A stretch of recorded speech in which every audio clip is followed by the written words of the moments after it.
नमस्ते, मैं हूँ गिरीश सिद्धराम शिंदे और आज के इस थर्मोस्टेटिक एक्सपेंशन वॉल के फॉल्ट फाइंडिंग के टॉपिक में आप सभी का स्वागत है। थर्मोस्टेटिक एक्सपेंशन वॉल का दूसरा फॉल्ट है thermostatic expansion valve loose charge. इसका मतलब जो एक्सपेंशन वॉल का जो सेंसर होता है, इस सेंसर में जैसे मैंने कहा कोई गैस होती है या पर्टिकुलर रेफ्रिजरेंट होता है, तो कई बार क्या हो जाता है, ये जो रेफ्रिजरेंट है वो यहाँ से लीक हो जाता है। ओके, कई बार ये मुड़ जाता है सेंसर और मुड़ने की वजह से, या फिर इसके जो जॉइंट्स होते हैं, जॉइंट्स में से जो गैस है वो गैस निकल जाती है।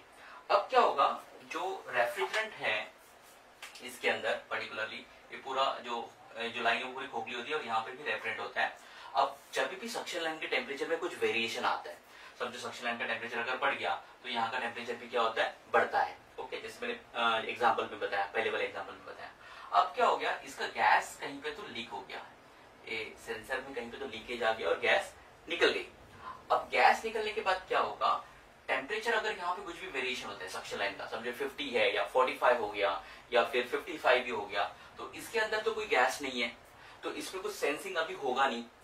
तो यहाँ पे टेम्परेचर अगर समझो यहाँ का बढ़ के समझो 60 डिग्री फ़ारेनहाइट भी होता है, सक्शन लाइन का टेम्परेचर मान लो बढ़ के क्या हो गया 60 डिग्री फ़ारेनहाइट। अब इसके अंदर गैस नहीं है तो इसका जो टेम्परेचर है और प्रेशर है दोनों भी नहीं बढ़ेंगे। प्रीवियस वाले केस में टेम्परेचर बढ़ा था, प्रेशर भी बढ़ा था, लेकिन यहाँ पे अभी टेम्परेचर भी नहीं बढ़ेगा और ना ही प्रेशर बढ़ेगा।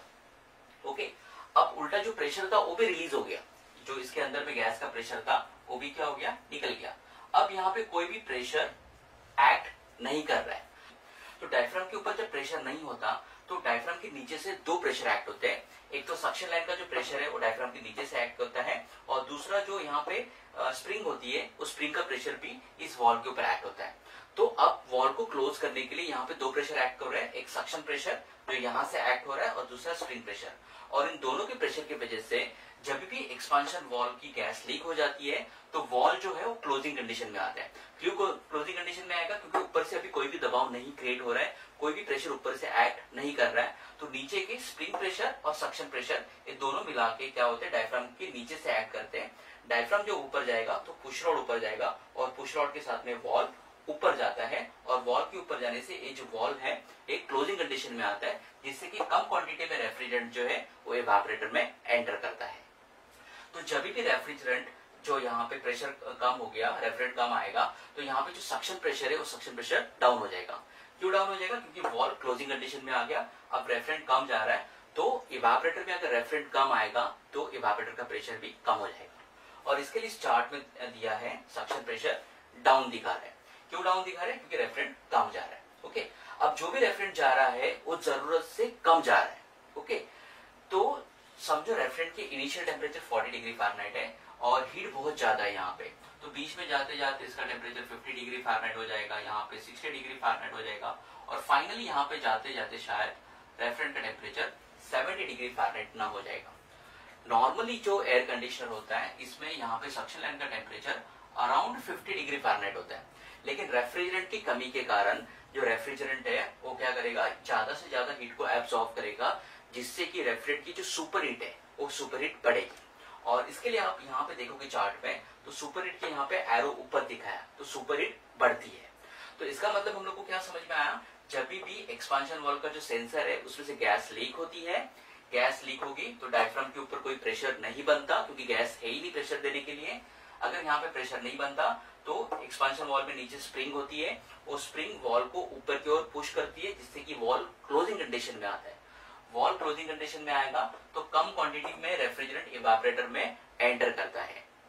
जो रेफ्रिजरेंट इवेपोरेटर में एंटर करता है वो रूम को ठंडा करने के लिए काफी नहीं होता, और रूम की हीट को एब्सॉर्ब करके उसका टेम्परेचर जरूरत से ज्यादा हो जाता है, और इसी को हम सुपर हीट कहते हैं। और यहाँ पे दिखाया है कि सुपर हीट बढ़ती है।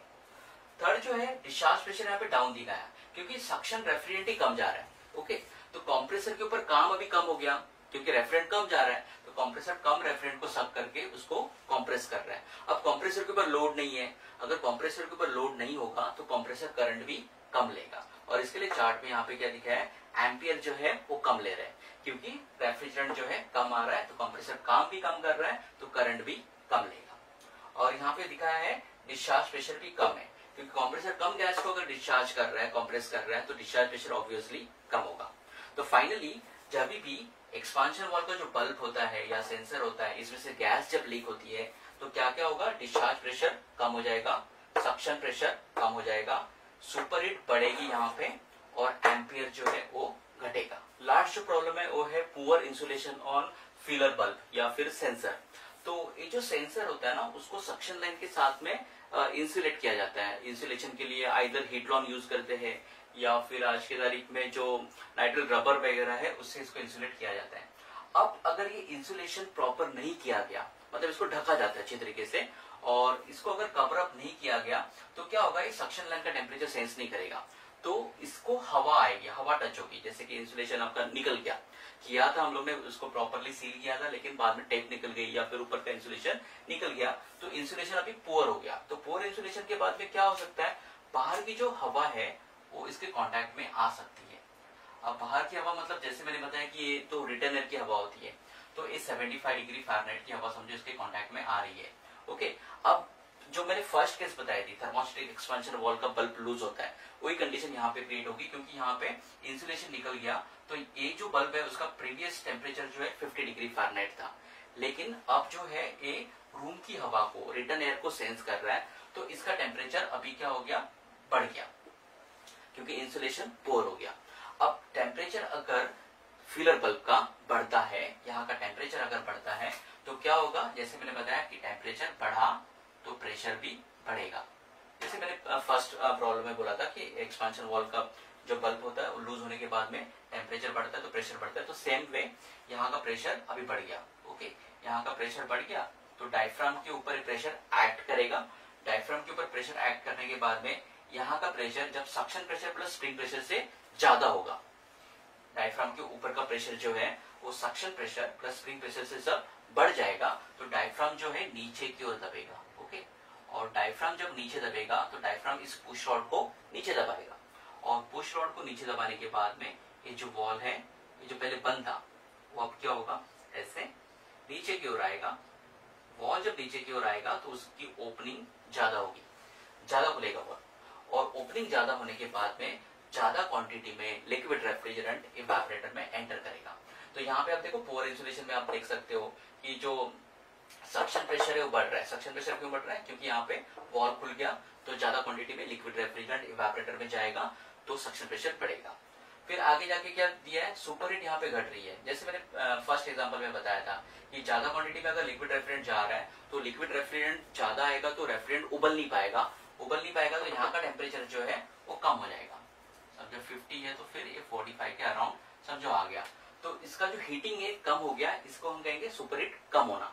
और यहाँ पे एरो में दिखाया है कि सुपर हीट इसकी कम हो रही है। ओके, फिर आगे जाके दिया डिस्चार्ज प्रेशर बढ़ रहा है, क्योंकि ज्यादा क्वांटिटी में लिक्विड रेफ्रिजरेंट आ रहा है तो कंप्रेसर ज्यादा कंप्रेस करेगा, ज्यादा कंप्रेस करेगा रेफ्रिजरेंट को, और ज्यादा क्वांटिटी में रेफ्रिजरेंट कंडेंसर में जाएगा तो इसका डिस्चार्ज प्रेशर ऑब्वियस यहाँ पे बढ़ेगा। तो यहाँ पे लिखा है कि डिस्चार्ज प्रेशर आपका बढ़ेगा। और फाइनली जो एम्पियर है वो भी बढ़ेंगे। एम्पियर क्यों बढ़ेंगे, क्योंकि वॉल खुल गया है, ज्यादा क्वांटिटी में लिक्विड रेफ्रिजरेंट आ रहा है और कंप्रेसर इसको कंप्रेस भी कर रहा है, वेपराइज होकर वो कंप्रेसर को जा रहा है और कंप्रेसर इसको कंप्रेस कर रहा है।